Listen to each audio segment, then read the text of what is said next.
दोस्तों नमस्कार। संविधान में कई स्थानों पर महाभियोग शब्द का प्रयोग किया गया है। महाभियोग शब्द का प्रयोग जो सर्वाधिक प्रचलित रूप में है वह राष्ट्रपति के लिए है, अनुच्छेद 61। लेकिन प्रश्न में अक्सर हम गलती कर जाते हैं, उस गलती को दोबारा न करें, उसे न दोहराएं। इसके लिए हमें कुछ बातों को समझना पड़ेगा। महाभियोग शब्द का प्रयोग राष्ट्रपति के अतिरिक्त मुख्य निर्वाचन आयुक्त के लिए भी होता है, नियंत्रक महालेखा परीक्षक के लिए भी होता है, यूपीएससी के चेयरमैन के लिए, सदस्यों के लिए भी होता है, सुप्रीम कोर्ट और हाई कोर्ट के न्यायाधीशों के लिए भी होता है। तो हम कैसे अंतर करें? मान लीजिए प्रश्न में पूछ ही दे परीक्षा में कि निम्नलिखित में से किसे उसके पद से महाभियोग की प्रक्रिया द्वारा हटाया जा सकता है, तो हम कैसे अंतर करें कि हमारा सही विकल्प क्या होगा? तो इसके लिए हिंदी में तो महाभियोग शब्द ही लिखा रहेगा, अंग्रेजी में दो शब्द प्रयोग होते हैं। एक शब्द प्रयोग होगा इम्पीचमेंट और दूसरा शब्द प्रयोग होगा रिमूव।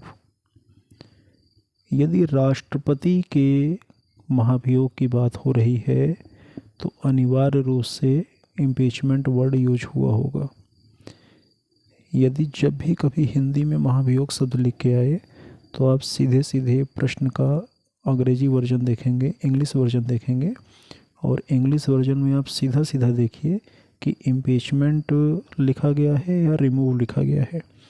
यदि इम्पीचमेंट लिखा गया है तो आंख बंद करके राष्ट्रपति वाले विकल्प को सही कर दीजिए, और यदि रिमूव शब्द लिखा गया है तब आप देखिए कि उसमें अन्य ऑप्शन क्या दिए गए हैं।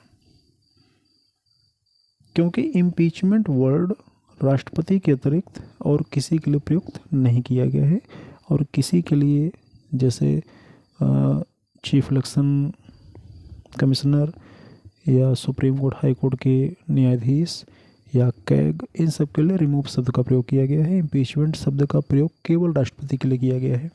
तो हिंदी के शब्द देखकर बहुत खुश नहीं होना है। हिंदी के शब्द अक्सर परेशान कर देते हैं परीक्षा में, और किसी भी विवाद की स्थिति में अंग्रेजी वाला शब्द ही माना जाता है। तो अंग्रेजी में हम दो शब्द देखेंगे, इम्पीचमेंट और रिमूव।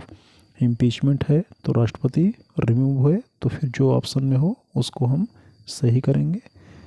उम्मीद है कि वीडियो पसंद आया होगा। इस तरह देखते रहिए, लाइक करिए, शेयर करिए, सब्सक्राइब करिए। नमस्कार।